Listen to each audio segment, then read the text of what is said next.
Hey everybody, welcome to this episode of Think Business. I'm looking forward to talking to Lynn Darmon. Lynn, it is great to connect with you. You are a very highly respected medium and you have clients all over the world. And so before we even get started into your journey and your story, talk a little bit about, what a medium is versus a psychic versus, et cetera, et cetera, et cetera. So thanks, John, and thanks for having me here. I really Thanks so much. appreciate it. I respect your work just as much. Believe me, you've been Thanks a so much. great help. So as far as mediumship is concerned, John, it's really truly all about spirit communication and connection. It's about connecting to your loved ones who have crossed over, who have passed on, and the ability for them to reach out, to continue to reach out to us after they've passed, to let us know that they're still with us, to guide us through life. To continue to offer us reassurance and comfort and healing in the grief process. Yeah. So that's basically what mediumship is. But let's talk about, spirit connection. What type of, when someone dies, from your perspective as a medium, what form do they take shape? Because obviously they're not here in the physical. So Right. have they changed? Have they changed form? Is it an energy? Like what form should someone even change their perception of that person? Because I think Yes. So obviously, yes, you're right. When we leave here, and you'll see that I never use the word die, D-I-E, because I don't believe in it. I don't believe that we do. I believe that once we leave here and we shed our physical body, we no longer have that. We are beings of light and we are beings of energy, and energy doesn't die. Energy goes on, consciousness goes on. We just elevate to higher frequencies, higher perspectives. But during the course of a session, so are they still in this physical form? No, they do not. They do not retain this physical form. Like I said, we are beings of light. But during a session, they come through in the way that they were in life, very much the same way. So they might talk about some of their physical attributes, some of their physical characteristics, so that we can recognize them. Yeah. They'll come through, their personalities will come through the way they were in life, so that we can recognize them. But as far as their physical attributes, no, we no longer look like we look right now. Yeah. So what does light do? What does energy do? It spreads. Yeah. So they can be here with you, they can be with a sibling out of state, they can be with somebody around the world, because they're just connected to all of us through the energy of love. Yeah, I love what you're talking about. I'm a big believer in what you do and everything behind it. But talk about a naysayer, right? Who's saying, well, that doesn't even make any sense. Like when we die, we die, and so. Right. Maybe you're tapping, because I just want to kind of get this up. Sure. Sure. Maybe you've read something on the internet. Maybe you are picking up on the way that I'm, rolling my eyes. Maybe you're looking at pictures in my house. Like, just kind of talk about to the naysayer, like, how do you know it is really real? Okay, so I have spoken with many skeptics before, and I want to say that I honor and I respect everybody's belief system.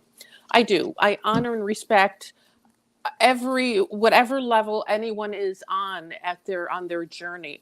So what's interesting, what you just mentioned about, well, did you roll your eyes? Did I see a picture in your house? Did I see something that you're wearing? I would say about 80% of the sessions that I do are over the phone. They're audio only. And so I don't know where they're sitting, what they're looking at, what they look like, but very often, because of that one thing, that I'm not with them physically, and I can't see them, spirit, their loved ones will often tell me things. They'll often say, oh, my mother's wearing the purple shawl, or a client's mother will say, she's wearing my purple shawl that I used to wear every day. Or she's holding a piece of jewelry that I had, and they'll describe the piece of jewelry. Things that I cannot see with my eyes, but it's what I call with my second sight, what they show me.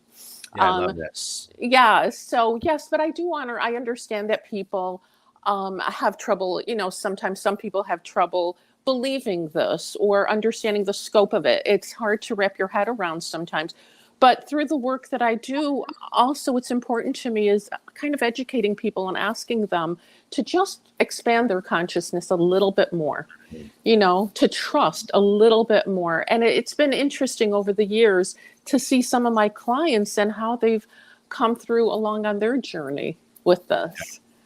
Yeah, it's so cool. Talk about a little bit about, if somebody does have a session with you and you're over the phone, how do you prepare yourself, your body, your mind, your body, your spirit? How do you prepare to be a vessel for these people? And then Well, how do you connect with them? How do they know, yeah. okay, Lynn's ready?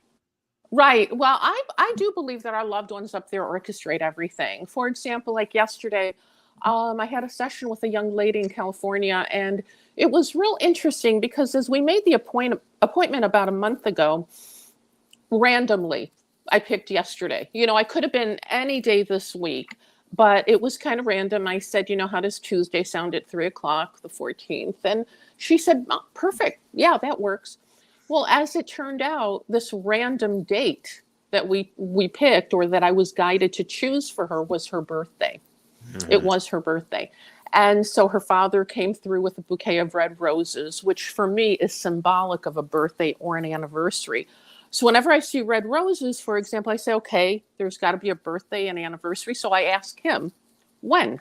And he goes, Lynn, right now, right now. And I said, your dad right now is offering you red roses. I said, for a birthday now. And she goes, Lynn, today is my birthday, like that. So the way I prepare, rest is important as much as I can. That's not always real possible, but meditation is key for me. So before any session, I do go into a quiet space. I do go inward into a quiet space of what I call prayer and meditation. And it's a prayer protection, putting my client and myself and spirit in a circle of light. Nothing of a lower vibration, lower entity is allowed. Only the highest and most pure beings of light are allowed. And that's when I start to meditate. And that's when I start to invite spirit in and feel energies. And by energy, it is spirit energy. And is it mom's side? Is it dad's side? Is it a male? Is it a female? Is it above? If it's above a client, it's generations above. If it's right next to, it's somebody of their generation, give or take a few years. If it's below, it's a child, so they start to structure things for me. So that's real important. Over the years, they have taught me their language. It's whatever I see, hear, feel, and sometimes smell. If I smell cigarette smoke, somebody's up there in heaven smoking. So they have taught me a language of symbols, pictures, illustrations, very often illustrations, timelines. They show me timelines to guide me toward increments of time. Did they pass 3 to 5 years ago, 3, 4, 5 years ago? Was there something that happened to my client 6 months ago that impacted them that they want to talk about? So things like that. Yeah, that's awesome. And so how did you know that you had the gift? So it was, I didn't actually. It was just part of my life, my whole life, John. My entire life, from the time that I could remember. I think I was 5 years old when I had a sense that my grandfather had passed in the night. And I tried to tell my mom about it, the next day. And I was just a little girl. And she kept saying, no, he's okay. That didn't happen. You had a bad dream. Well, of course, back in the day, we didn't have the internet. We didn't have email or text messaging or WhatsApp. They were out of the country. And she got a telegram about an hour later saying that her dad had passed. And through the years, it's been premonitions, dreams, spirit connections, things like that. But the thing that impacted me the most was when my daughter was born 30 years ago, and something happened with her, which she had to be rushed to the hospital, but she got very, very sick. But I actually brought her to the hospital. I was guided to bring her to the hospital before she got sick, and we were in the hospital when it happened, and she needed immediate attention. So it's a whole story. It's a very long story, but the nutshell of it is, whatever you want to call it, is that it really woke me up to this path. And I thought, okay, I think they've been trying to get my attention for the past 30 years, and I just wasn't paying attention. Yeah. And that grabbed my attention. Wow. Yeah. That was great. Talk to me a little bit about, let's go back for a minute. Those are powerful stories, and I'm assuming your daughter is fine. Yes. Yes. Thank Okay, good, God. good. Thank you, God. Um, Yeah. and Thank and you. I want to talk a little bit about meditation. I just posted on LinkedIn the 10 reasons why everyone should meditate. But talk Mhm. about whether you have these abilities or not. Just the power of meditation in any work that you do. Can you talk, like, for me, it's the first thing I do every morning. It gets me grounded. It Mhm. gets me centered. It gets me thinking straight. It gets me thinking about nothing. It clears my head. It gets my nervous system. Right. All of Talk, the above. yeah, talk about some of the advantages that you experience. Right. I agree with you 100%. All of the above. I don't think there is a wrong way to meditate. I think people find their own way to meditate, what brings them comfort, what helps to calm them, what helps to clear their mind. But I think it is important, whether it's the beginning of the day, the middle of the day, or the end of a chaotic day, to just, like I said before, just to turn inward, take some cleansing breaths, release any tense muscles throughout your body, reflect on what was, and let it go for a moment. I even have this technique, this thing that I do, that I visualize when I just have so much on my mind. I visualize like a box in front of me, like a hat box, and I decorate it real pretty. It's my box. I get to decorate it any way I want.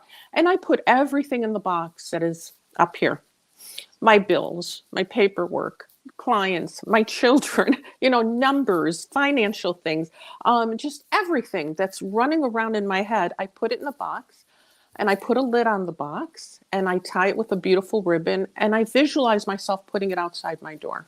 And Yeah. it's safe. The contents are safe. And I can pick it up later if I want, or I can leave it there. And that's how I start my meditation. So it helps me clear my head, and then I just kind of turn inward. I meditate differently when it's in regards to a session or a client. It's about raising my vibration, Yeah. because we do all vibrate at different frequencies, I guess I want to say. And our loved ones in spirit are at a much higher frequency. So, in order to connect, I try to elevate my frequency as much as possible, and they bring theirs down so that we can meet in the middle. Yeah. I love it. I love it. Yeah. Tell everybody Yeah. But who your ideal clients are, Lynn. my ideal clients, quite honestly, are those that are really open to this, that do believe and trust in the world of spirit. And it just, you can feel the difference. You really can. Because as far as I'm concerned, it's not just me and those in spirit, it's myself, my client, and their loved one. I'm just a mouthpiece, so if I know that my client, or they know that their loved one, is open to this, it just makes the communication so much better. And it's just, it flows. You can feel the flow. You Yeah. can feel it. Of course, yeah, there are those people that, and like I said, I respect it, who don't quite understand. And so they're just at the beginning of this. And so a lot of it is explaining, a lot of it is talking about it, a lot of it is answering questions. And you can see when this light bulb moment comes on, they go, oh, okay, I get it. I Yeah. understand this now, and it makes a difference. I love it. And they can connect with you Yeah. when and how, where and how. Well, either through email, my email, or I am active on Instagram. I do have an Instagram account. My phone number.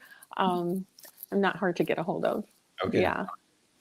Well, Yeah.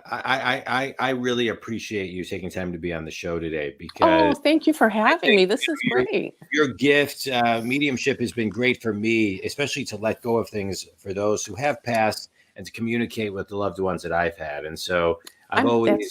always, yeah, it's always been, it has been, and it continues to be great when I utilize it. And so, I'm so happy to hear that, John. That means a lot. I'm yeah, so grateful to hear that.